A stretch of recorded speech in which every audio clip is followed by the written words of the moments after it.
تقی الامت تھانوی رحمۃ اللہ علیہ فرماتے ہیں کہ جس کو اللہ دین کی خدمت سے پٹ کرے اس کو بہت تقویٰ سے رہنا چاہیے،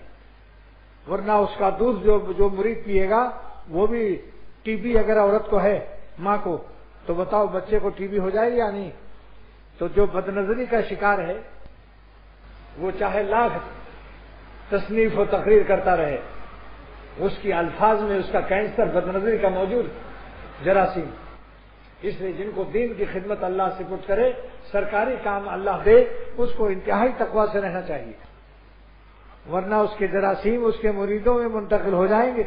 کیونکہ روح دودھ پلاتی ہے، شیخ کی روح مریدوں کو خفیہ نظر نہیں آتا، مگر اس کی روح سے اس کی روح کو فیض ہوتا ہے،